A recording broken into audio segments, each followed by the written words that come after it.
Hello everyone, welcome to our channel Pawan physics. आज के इस लेक्चर में हम डिस्कस करेंगे यूज ऑफ इलेक्ट्रोमैग्नेटिक वेव। जो इलेक्ट्रोमैग्नेटिक वेव को कल हमने अलग अलग रेंज में रखा था। जैसे जो आपके पास जो रेडियो वेव के लिए हमारे पास जो वेवलेंथ की जो रेंज होती है अप्रोक्सीमेट 10⁻³ मीटर टू 10⁻⁻1 मीटर, ऐसे ही हमने इलेक्ट्रोमैग्नेटिक वेव को अलग अलग रेंज में रख करके उनको अलग अलग टाइप से क्लासीफाई किया था। Radio wave, microwave, infrared wave, इस टाइप से। तो आज हम उन सभी का, या हम ये कहें सिंपली इलेक्ट्रोमैग्नेटिक वेव, उन्हीं इलेक्ट्रोमैग्नेटिक वेव के ही वो सारी इलेक्ट्रोमैग्नेटिक वेव ही है, अलग अलग से हमने उनको पार्ट्स में नाम दे दिया। आज हम उन सब का यूज जो है वो डिस्कस करेंगे। तो सबसे पहले हम बात करते हैं रेडियो वेव के बारे में। तो रेडियो वेव की जो वेवलेंथ है, सबसे पहले इनके बारे में आपको सभी के बारे में वेवलेंथ की रेंज, रेडियो वेव, माइक्रोवेव, जितने भी आपको कल ये क्लासीफाई किए थे, पार्ट्स बताए थे लास्ट वीडियो के अंदर, उनकी वेवलेंथ की रेंज, उनकी फ्रीक्वेंसी की रेंज, प्रोडक्शन का मेथड और डिटेक्शन का मेथड, ये चीज़ें आपको पता होनी चाहिए। आज की इस वीडियो में हम सिंपल यहाँ पर यूज के बारे में डिस्कस करेंगे, बाकी बातें नहीं बताएंगे। बाकी जो है वो हम लास्ट वीडियो में डिस्कस कर चुके हैं। तो सबसे पहले हम बात करते हैं रेडियो वेव का। रेडियो वेव का हम कहाँ पे यूज करते हैं? रेडियो वेव का जो यूज किया जाता है वो, उसका जो मेन जो यूज है वो कम्युनिकेशन सिस्टम के अंदर उसका यूज किया जाता है। जो radio, FM radio, television, communication, इसके अंदर हम रेडियो वेव का यूज करते हैं। हमारे पास जो रेडियो वेव की जो वेवलेंथ जो होती है उसकी रेंज कितनी होती है? अप्रोक्सीमेटली 10⁻³ मीटर से 10⁻⁻1 मीटर। तो वहाँ से अगर आप उसकी फ्रीक्वेंसी की रेंज फाइंड आउट करना चाहें, या डायरेक्ट याद रख लीजिए, अगर डायरेक्ट याद नहीं है तो nu equal to c by lambda, इस फॉर्मूले का यूज करके फाइंड आउट कर सकते हैं। तो वहाँ से हमारे पास फ्रीक्वेंसी की जो रेंज जो आती है वो अप्रोक्सीमेटली 5 × 10⁵ हार्ट से लेकर के 3 × 10⁹ हार्ट होती है। तो ये जो फ्रीक्वेंसी की जो रेंज है ये भी काफ़ी लंबी है, 10⁵ टू 10⁹, काफ़ी ज़्यादा है। तो इसको भी हम अलग अलग कैटेगरी में क्लासीफाई कर देते हैं, यहाँ पर इसको डिवाइड कर देते हैं। जैसे अलग अलग पार्ट्स मैंने यहाँ पर लिखा है। एक तो 530 किलो हार्ट से 710 किलो हार्ट, नेक्स्ट ऐसे 530 kilo hertz to 1710 kilo hertz, next 1710 kilo hertz to 54 mega hertz, next 54 mega hertz to 890 mega hertz, next 88 mega hertz to 108 mega hertz, 300 mega hertz to 3000 mega hertz. ये जो अलग अलग frequency की जो range जो दिखाई है उनका अलग अलग टाइप से यूज किया जाता है। कैसे समझिए? सबसे पहले तो इसमें कंफ्यूज नहीं होना है कि यहाँ पर किलो हार्ट्ज है, यहाँ पर हार्ट्ज है, यहाँ पर मेगा हार्ट्ज है। अगर आप कंफ्यूज हो रहे हैं तो इन सबको आप सबसे पहले हार्ट्ज में कन्वर्ट कर लीजिए। ये इसी की रेंज है, ये इसी में से ही ये पार्ट्स निकाले गए, उठाए गए। जैसे इसको मैं कन्वर्ट करता हूँ 530 किलो हार्ट्ज टू 710 किलो हार्ट्ज, तो इसको कन्वर्ट करूंगा तो 530 × 10⁻³ हार्ट्ज टू 1710 × 10⁻³ हार्ट्ज। अगर इसको इसमें रखना है, जैसे आप कहोगे तो 10⁵ से स्टार्ट हो रहा है, तो कन्वर्ट कर सकता हूँ 100 से मल्टीप्लाई, 100 से डिवाइड, 5.3 × 10⁵ हार्ट्ज टू 17.10 × 10⁵ हार्ट्ज। आ गया? इसी का एक पार्ट है, इसी की फ्रीक्वेंसी की रेंज का एक पार्ट है। ऐसे ही आगे इनको आप करोगे तो आप ये सारे इसी में लाई करते हैं, इसी के बीच में ही आपको ये देखने को मिलेगा। ओके, ये यहाँ पर किलो हार्ट, ये यहाँ पर मेगा हार्ट, मतलब 10⁶ हार्ट्स आएंगे सारे इसी में। इन सब का अलग अलग यूज है। पार्ट्स का क्या यूज है वो देखिए। ये सबसे पहले जो आपके पास है 530 kilo hertz to 1710 kilo hertz, इसका जो हम यूज करते हैं, ये इसको हम बोलते हैं एम्पलीट्यूड मॉड्यूलेटेड बैंड। ये जो है आपके पास, इसे नाम दिया जाता है amplitude modulated band. Amplitude modulation आपके पास एक फिनोमेना होता है। जब भी कम्युनिकेशन किया जाता है तो वहाँ पर डायरेक्ट जो है ओरिजिनल सिग्नल को सेंड नहीं किया जाता कम्युनिकेशन के अंदर, क्योंकि ओरिजिनल सिग्नल जो है उसकी स्ट्रेंथ कम हो जाती है। रिसीवर के पास पहुँचते पहुँचते उसकी स्ट्रेंथ कम हो जाती है, नॉइज पोल्यूशन हो जाता है, जिसकी वजह से ओरिजिनल सिग्नल को एज इट इज नहीं भेजा जाता है। उसके साथ ओरिजिनल सिग्नल के साथ हाई फ्रिक्वेंसी सिग्नल, जिसको हम कैरियर वेव या कैरियर सिग्नल का नाम देते हैं, उसके साथ उसको सुपर इम्पोज करके भेजा जाता है, ताकि जो ओरिजिनल सिग्नल जैसा है वैसा वैसा लास्ट रिसीवर तक पहुंच सके। तो ये जो प्रोसेस जो होती है, इस प्रोसेस को हम नाम देते हैं मॉड्यूलेशन प्रोसेस। मॉड्यूलेशन जो प्रोसेस है वो काफी टाइप की होती है, उसी में से एक टाइप होती है एम्पलीट्यूड मॉड्यूलेशन। एम्पलीट्यूड मॉड्यूलेशन के अंदर हम क्या करते हैं, वेव के एम्पलीट्यूड को वेरी कराते हैं। जिस मॉड्यूलेशन के अंदर वेव के एम्पलीट्यूड को वेरी कराया जाता है उसको हम नाम देते हैं एम्पलीट्यूड मॉड्यूलेशन। जिसके अंदर वेव की फ्रीक्वेंसी को वेरी कराया जाता है उसको हम बोलते हैं फ्रीक्वेंसी मॉड्यूलेशन। ऐसे आपके पास पल्स मॉड्यूलेशन होता है। इस टाइप से आपके पास बहुत मोस्ट टाइप के जो है आपके पास बहुत टाइप के मॉड्यूलेशन होते हैं। तो उसी का पार्ट है। इसके अंदर क्या होता है, आप इस रेंज की जो वेव है इसके अंदर आप एम्पलीट्यूड को वेरी करा सकते हैं, इसलिए इस बैंड को नाम दिया गया है एम्पलीट्यूड मॉड्यूलेटेड बैंड। और इस बैंड का जो यूज जो किया जाता है, इस फ्रीक्वेंसी की रेंज की वेव का जो यूज जो किया जाता है वो ग्राउंड वेव प्रोपोगेशन के लिए यूज किया जाता है। Ground wave propagation. देखिए हमारे पास प्रोपोगेशन जो होता है, आजकल जो प्रोपोगेशन जो है वो सैटेलाइट कम्युनिकेशन या ऑप्टिकल फाइबर कम्युनिकेशन के थ्रू किया जाता है। सबसे पहले जो प्रोपोगेशन स्टार्टिंग में जब किया गया, सबसे पहले जो हमारे पास जो एक्चुअल में जो आपके पास प्रोपोगेशन होते हैं वो मेनली 4 टाइप के होते हैं: ground wave propagation, sky wave propagation, space propagation और सैटेलाइट कम्युनिकेशन। तो सबसे पहले जो प्रोपोगेशन किया गया था, कम्युनिकेशन जिसके थ्रू किया गया था, वो ग्राउंड के थ्रू किया गया था। तो सबसे पहले ही आपके पास यही आता है ग्राउंड वेव प्रोपोगेशन। मतलब कहने का, इससे आप रिसीवर आप यहाँ से डाटा को ट्रांसमिट कर सकते हैं रिसीवर एंड पे approximate between gap of 8 to 10 kilometre. मान लीजिए एक एंटीना यहाँ है, दूसरा एंटीना 8 से 10 किलोमीटर की रेंज तक है, तो वहाँ पर जो कम्युनिकेशन किया जाता है वो आपके पास कौन सा होता है, ground wave propagation with the help of ground. Ground के साथ साथ जो है वो वेव चलती है। ग्राउंड के साथ साथ वेव चलने का मतलब ग्राउंड के साथ साथ सिग्नल चलता है, वो सिग्नल रिसीवर एंड तक पहुंच जाता है, इसलिए हम इसका यूज करते हैं ग्राउंड वेव प्रोपोगेशन में। एक ऐसे होता है स्काई वेव प्रोपोगेशन। वेव जो चलती है वो स्काई के साथ साथ चलती है, ठीक है, स्काई के साथ रिफ्लेक्ट होकर के, स्काई से रिफ्लेक्ट होकर के वो दूसरे एंटीना के पास पहुंचती है, वो होता है स्काई वेव प्रोपोगेशन। एक ऐसे सैटेलाइट कम्युनिकेशन होता है, स्पेस कम्युनिकेशन होता है। ये आपका जो कम्युनिकेशन जो चैप्टर है उसके अंदर आप इसे पढ़ लोगे। नेक्स्ट जो रेंज आती है आपके पास 710 किलोहर्ट्ज टू 54 मेगाहर्ट्ज। ये जो रेंज है, फ्रीक्वेंसी की जो रेंज है, इस वेव का हम यूज करते हैं स्काई वेव प्रोपोगेशन के लिए। जो अभी मैं बता रहा था, सिग्नल को एंटीना से सिग्नल को ट्रांसमिट किया जाता है, स्काई से रिफ्लेक्ट होकर के सिग्नल मतलब वेव की फॉर्म में सिग्नल जाता है, वो स्काई से रिफ्लेक्ट होकर के जो आपके पास रिसीवर वाला जो एंटीना है उसके पास पहुंचता है। तो इसका जो यूज किया जाता है वो आप यूज करते हो स्काई वेव प्रोपोगेशन, इस बैंड का स्काई वेव प्रोपोगेशन। नेक्स्ट जो आपके पास आता है 54 मेगाहर्ट्ज टू 890 मेगाहर्ट्ज। ये जो वेव है, इस वेव की जो रेंज है, इन वेव को हम नाम देते हैं टेलीविजन वेव। टेलीविजन के अंदर जो भी आप टीवी चैनल वगैरह देख रहे हो, उसके अंदर जो कम्युनिकेशन मतलब जो हो रहा है, ये इसी की वजह से हो रहा है। इस फ्रीक्वेंसी की रेंज जो है उस सिग्नल को आपके टीवी के पास पहुंचाती है। तो टेलीविजन जो है उसके अंदर इन वेव का यूज किया जाता है। नेक्स्ट आपके पास आता है 88 मेगाहर्ट्ज टू 108 मेगाहर्ट्ज। ये आपने शायद सुना भी हुआ होगा, 88 मेगाहर्ट्ज टू 108 मेगाहर्ट्ज। जो एफएम रेडियो की जो रेंज होती है वो यही होती है, 88.3 समथिंग मेगाहर्ट्ज टू 108 मेगाहर्ट्ज। जो भी है, जैसे आप जो भी रेडियो मिर्ची वगैरह जो भी है, या क्रिकेट न्यूज जो भी आप सुन रहे हो, 98.3 ये इसी के अंदर आती है। 98.3 मेगाहर्ट्ज है वो क्या है, रेडियो जो आप सुनते हो, एफएम रेडियो। एफएम का क्या मतलब है, जो अभी बता रहा था, F stand for frequency, M stand for modulation. Frequency modulated band है ये जो बैंड है 88 मेगाहर्ट्ज टू 108 मेगाहर्ट्ज, जिसके अंदर आप एफएम रेडियो सुनते हो। एफएम का एक्चुअल मीनिंग क्या है, फ्रीक्वेंसी मॉड्यूलेशन। ये जो बैंड है इसको हम बोलते हैं एफएम बैंड। एफएम बैंड का क्या मतलब है कि इस रेंज की जो वेव है उसके हम जो मॉड्यूलेशन जो प्रोसेस जो की जाती है, वो कौन सी प्रोसेस की जाती है, फ्रीक्वेंसी मॉड्यूलेशन। उसके अंदर जो सिग्नल को भेजा जाता है हाई फ्रीक्वेंसी कैरियर सिग्नल के साथ जो ओरिजिनल सिग्नल है उसको भेजा जाता है, उसके अंदर फ्रीक्वेंसी को वेरी कराते हैं, इसलिए इसको नाम दिया जाता है फ्रीक्वेंसी मॉड्यूलेशन बैंड। जो एफएम रेडियो सुनते हैं वो यही है। ये भी किसकी वजह से, रेडियो वेव की वजह से। नेक्स्ट आता है 300 मेगाहर्ट्ज टू 3000 मेगाहर्ट्ज। जो आप मोबाइल फोन, जो सेलुलर मोबाइल फोन जो आप यूज करते हो, उसके थ्रू जो कम्युनिकेशन किया जाता है, उसके अंदर इन्हीं वेव का यूज किया जाता है। रेडियो वेव की ये जो फ्रीक्वेंसी की जो रेंज है, इस रेंज का वहाँ पर यूज किया जाता है। तो मेनली जो रेडियो वेव का यूज किया जाता है वो कम्युनिकेशन सिस्टम में, रेडियो जो आप सुनते हो, टेलीविजन जो आप देखते हो, AM FM, और जो फोन जो आप कम्युनिकेशन करते हो फोन के थ्रू, वहाँ पर इसका यूज किया जाता है। नेक्स्ट आती है हमारे पास माइक्रोवेव। माइक्रोवेव की जो वेवलेंथ जो है वो रेडियो वेव से कम होती है, या हम ये कहीं माइक्रोवेव की जो फ्रीक्वेंसी जो है वो रेडियो वेव से ज़्यादा होती है।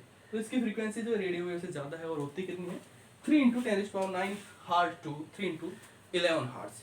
माइक्रोवेव का जो यूज किया जाता है, सबसे पहले अगर आप फैमिलियर की अगर हम बात करें इसके यूज की, डोमेस्टिक जो इसका यूज है, आप सारे शायद उसके साथ फैमिलियर होंगे, माइक्रोवेव ओवन।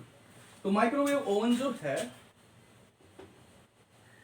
माइक्रोवेव ओवन जो यूज किया जाता है कुकिंग फूड या हीटिंग फूड, खाना बनाने के लिए, उसको गर्म करने के लिए जो हम यूज करते हैं माइक्रोवेव ओवन का। तो माइक्रोवेव ओवन, वो माइक्रोवेव जो है उसको इसी से नाम दिया गया है। उस माइक्रोवेव ओवन के अंदर जो खाना पकाने के लिए या गर्म करने के लिए हम यूज करते हैं माइक्रोवेव का, वहाँ पर माइक्रोवेव एमिट होती है और उससे खाने को गर्म किया जाता है, पकाया जाता है। कैसे, इसका थोड़ा डिटेल में समझिए इसको थोड़ा सा। माइक्रोवेव ओवन के अंदर जो प्रोसेस जो होती है वो प्रोसेस होती है रेजोनेंस। कौन सी प्रोसेस होती है? रेजोनेंस। रेजोनेंस का नाम जब भी आता है तो आपके माइंड में इमेज बन जानी चाहिए, एक तो मैक्सिमा की और एक मिनिमा की। मैक्सिमा भी होता है, मिनिमा भी होता है। हालांकि मोस्टली जगह पे जो आपको देखने को मिलता है ड्यू टू रेजोनेंस, या जो हम बात करते हैं ड्यू टू रेजोनेंस, वो आपको मैक्सिमा की वजह से ही देखने को मिलता है। लेकिन जब भी रेजोनेंस की बात आती है तो मैक्सिमा और मिनिमा दोनों ही आपके माइंड में बन जाना चाहिए, ठीक है। यहाँ पर भी हम बात करेंगे मैक्सिमा की ही वैसे तो इसके अंदर रेजोनेंस फिनोमेना क्या होता है? देखिए हमारे पास जो कुकिंग फूड जो है उसके अंदर जो मेन मटेरियल जो होता है वाटर मॉलिक्यूल उसके अंदर प्रेजेंट होते हैं। तो वहां पर क्या किया जाता है? फ्रीक्वेंसी को मैच किया जाता है। यहाँ पर जो फ्रीक्वेंसी जो है माइक्रोवेव की फ्रीक्वेंसी और वाटर के मॉलिक्यूल जिस फ्रीक्वेंसी के साथ वाइब्रेट कर रहे होते हैं उन दोनों की फ्रीक्वेंसी को मैच किया जाता है। जब वो दोनों की फ्रीक्वेंसी मैच हो जाती है आपस में, वाटर मॉलिक्यूल और माइक्रोवेव, जब उन दोनों की फ्रीक्वेंसी मैच हो जाएगी तो फ्रीक्वेंसी मैच होने का मतलब क्या है? Resonance phenomena. तो रेजोनेंस फिनोमेना जब होता है तो वहाँ पर क्या होता है? हीटिंग इफेक्ट देखने को मिलता है। उसके अंदर वाटर मॉलिक्यूल जो है ड्यू टू रेजोनेंस गर्म हो जाता है। ड्यू टू रेजोनेंस गर्म हो जाता है तो अब जो आपके पास फूड है उसके अंदर वाटर मॉलिक्यूल प्रेजेंट है, वो सारा का सारा फूड वाटर मॉलिक्यूल आपस में अटैच है, वाटर मॉलिक्यूल से उसके अंदर प्रेजेंट है, सारे मॉलिक्यूल जो है गर्म हो जाएंगे और आपका कंप्लीट फूड जो है वो आपका गर्म हो जाता है। तो इस फिनोमेना पे आपके पास माइक्रोवेव ओवन जो है बेस होता है। नेक्स्ट इसका यूज सुनिए, माइक्रोवेव का हम कहाँ पे यूज करते हैं, जो मोस्ट इंपॉर्टेंट यूज है इसका। माइक्रोवेव का जो यूज किया जाता है रेडार सिस्टम में इसका यूज किया जाता है। जैसे कि एयरक्राफ्ट नेविगेशन है, जो मान लीजिए कोई एरोप्लेन है या फाइटर प्लेन है, तो वो मान लीजिए जिस डायरेक्शन में जा रहा है हमें उसकी लोकेशन पता करनी है कि वो है या नहीं है या कहीं गिर गया है क्या, मतलब इस टाइप से कुछ भी हो सकता है। तो उसकी लोकेशन पता करने के लिए हम माइक्रोवेव का यूज किया जाता है। माइक्रोवेव जैसे मान लीजिए यहाँ से माइक्रोवेव को ऐसे चारों साइड जो है वो ऐसे फैला रखा है, छोड़ रखा है, तो जो भी आपका एयरप्लेन है जो भी है उसके ऊपर जा करके माइक्रोवेव स्ट्राइक करेगी। स्ट्राइक करने के बाद वो वापस आएगी लौट करके। अगर वो वापस आ गई लौट करके मतलब वो जो एरोप्लेन वगैरह जो है वो वहाँ पर प्रेजेंट है, ठीक है। नहीं आई मतलब वो वहाँ पर नहीं है। अब नेक्स्ट, अब लौट करके आई है मतलब जो जहाँ से वो लौट करके आई है तो हम बता सकते हैं कि किस डायरेक्शन में से वो आई है। जिस डायरेक्शन में से वो आई है मतलब उस डायरेक्शन में वहाँ पर आपका एरोप्लेन जो है प्रेजेंट है, और कितनी दूर से लौट करके आई है तो हम ये भी बता सकते हैं कि वो एरोप्लेन जो है वो हमारे से कितनी दूर है, मतलब जिस भी स्टेशन से वो ऑपरेट हो रहा है उससे कितनी दूर है। तो एयरक्राफ्ट नेविगेशन में भी माइक्रोवेव का बहुत ज़्यादा यूज है, रेडार सिस्टम के अंदर माइक्रोवेव का। नेक्स्ट इसके अलावा जो हम यूज़ करते हैं इससे स्पीड गन्स क्या है? इससे आप स्पीड को मेजर कर सकते हैं। जैसे मान लीजिए क्रिकेट बॉल जैसे आप मैच देखते होंगे तो जब जो बॉलर जो है बॉल फेंकता है, जैसे बॉल फेंकता है तो उसके आप नीचे देखते होंगे टीवी के नीचे, ये वहाँ पर उसके साइड में लिखा जाता है कि उसकी जो वेलोसिटी जो है, स्पीड जो है उस बॉल की इतनी है, जितनी ये 130 किलोमीटर पर आवर, जो भी है 90 किलोमीटर पर आवर। ऐसे ही जब बॉल स्ट्राइक करती है तो बैट से स्ट्राइक करने के बाद भी नीचे उसकी स्पीड लिखी आ जाती है 180 किलोमीटर पर आवर। जो भी है, ये जो भी कुछ डिटेक्ट किया जाता है with the help of microwave की हेल्प से यहाँ पर इसको डिटेक्ट किया जाता है। इसके अलावा जैसे टेनिस बॉल की स्पीड है, मतलब जो भी आपको स्पीड डिटेक्ट करनी है, ट्रेन की स्पीड है, वो भी आप इससे डिटेक्ट कर सकते हैं with the help of microwave.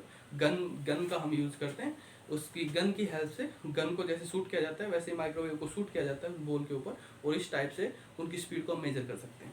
इसके अलावा अगर आप व्हीकल चलाते हैं, बाइक, कार वगैरह, तो भी आप थोड़ा सा ध्यान से चलाइए, क्योंकि ऑटोमोबाइल्स की स्पीड को भी मेजर करने के लिए इसका यूज़ किया जाता है। जैसे आपने +1 के अंदर डॉपलर इफेक्ट स्टडी किया होगा, तो उसके अंदर हम डॉपलर इफेक्ट को जो आपने समझा था जैसे व्हीकल की स्पीड को बताने के लिए, तो हमने वहाँ पर यूज़ की थी साउंड वेव। तो साउंड वेव में थोड़ी बहुत खराबी वगैरह हो सकती है, थोड़ा बहुत मतलब इधर उधर हो सकता है, लेकिन अगर आप माइक्रोवेव गन का यूज़ करोगे तो जैसे ही गन से माइक्रोवेव एमिट होगी वो आपके व्हीकल पे जाकर के स्ट्राइक करके वापस आएगी और तुरंत से वहाँ पर रीडिंग आ जाएगी कि इतनी स्पीड से आपकी बाइक, कार, जो भी व्हीकल है वो चल रहा है। और अगर ज़्यादा स्पीड से चल रहा है तो आपके साथ जो है मतलब पुलिस वगैरह जो भी है वो हो सकता है। नेक्स्ट जो आता है हमारे पास, ये हो गया आपके पास माइक्रोवेव के यूज। इसके अलावा आप माइक्रोवेव कंट्रोल रूम में बैठे बैठे कोई भी आपके पास ट्रेन वगैरह है उसके मूवमेंट को भी आप ऑब्जर्व कर सकते हैं। नेक्स्ट जो हमारे पास वेव आती है दैट इज इंफ्रारेड वेव।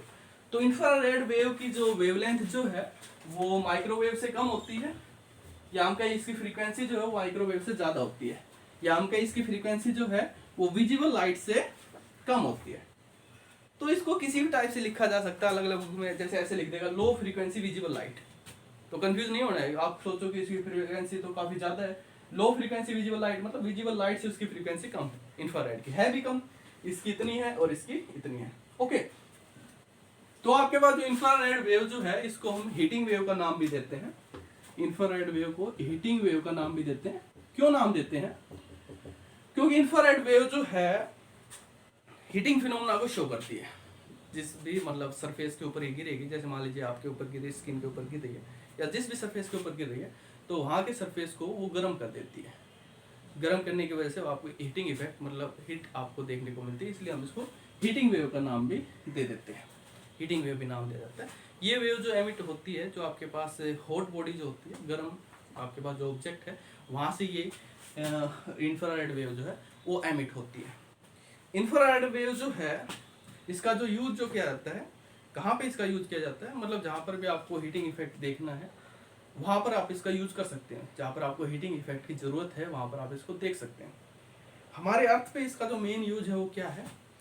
हमारे अर्थ का टेम्परेचर एवरेज रखने के लिए, एवरेज जो होता है वो ड्यू टू इंफ्रारेड वेव, इसका इसके अंदर बहुत ज़्यादा रोल है। इस चीज़ को थोड़ा सा समझिए। जब लाइट, विजिबल लाइट हमारे अर्थ के सरफेस पे आकर के गिरती है, अर्थ के सरफेस पे आकर के गिरती है, तो कुछ एक लाइट को अर्थ का सरफेस जो एब्जॉर्ब कर लेता है, कुछ एक को रिफ्लेक्ट कर लेता है। जब लाइट रिफ्लेक्ट होती है अर्थ के सरफेस से टकराने के बाद रिफ्लेक्ट होकर के वापस जाने लगती है, उस टाइम पे उसकी वेवलेंथ कम हो जाती है या हमके उसकी फ्रीक्वेंसी ज़्यादा हो जाती है। मतलब सॉरी, उल्टा बता दिया थोड़ा सा। जब विजिबल लाइट जैसे मेरे ऊपर गिरी, मेरे ऊपर फॉल हुई, फॉल होकर के वो रिफ्लेक्ट हुई, कुछ मैंने एब्जॉर्ब कर ली, कुछ वो रिफ्लेक्ट हो गई।